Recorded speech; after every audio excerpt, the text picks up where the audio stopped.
How long does it take to make friends? Do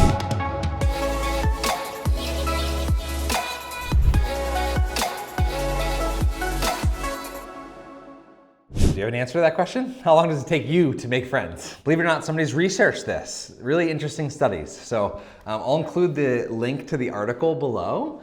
It was done at the University of Kansas, and two main studies. One was with 355 people that moved to a new city and were looking to make new friends in their new place. I think it was like within the first 6 months. They had moved in the last 6 months and were looking for new friends in their homes. The second study was 112 freshmen coming into college, obviously looking for some new connections and friends. I take any data with a bit of a grain of salt. I take it as a clue rather than like a absolute hard and fast fact, because your life and how long it takes you to make friends is different. But I think it's interesting. This, like, for me, it just kind of blew up my perspective of making deep friendships. So we put them into categories. I couldn't remember all this, so I'm gonna have to refer to the article.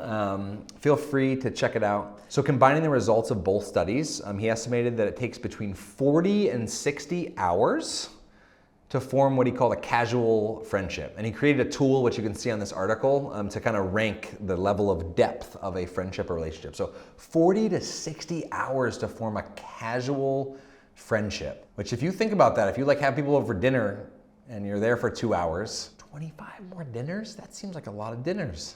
However, I think the learning in this for me, partially in terms of time, is when you can create experiences that are like, hey, let's go somewhere, do something, go on a hike together 4 hours, you kind of like bite off more chunks potentially. You have these shared experiences as opposed to always just these like little sips of get-togethers. He said 80 to 100 hours to transition to being a friend, not just a casual friendship. More than 200 hours to become good friends. Whoa, 200 hours.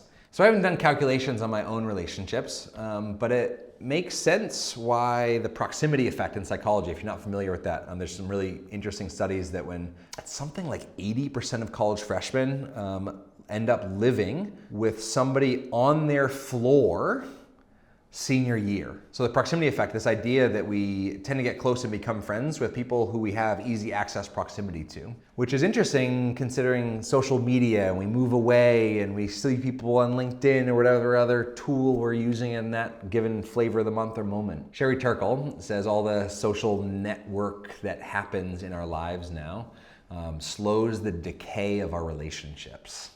I think is a really interesting concept. And I think the idea that's interesting there for me is like, you know, once upon a time, I didn't know what my first grade classmate had for lunch yesterday, but I could probably find out that information now. And so, you know, there's probably some healthy, you know, the fact that we can only hold about 150, maintain about 150 real relationships, I probably should just let go of that first grade person and not know what they had for lunch and let that out of my brain and keep space for the close relationships around me. Anyway, I don't have any tips or ideas. It's just data, just sharing thoughts.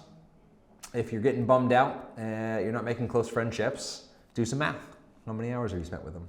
I'm Chad. Have an awesome day. You can read this book if you want to make friends too. It's a good book. Really good book. It's fuzzy though. Oh no, it's not fuzzy. Ha ha ha. See ya.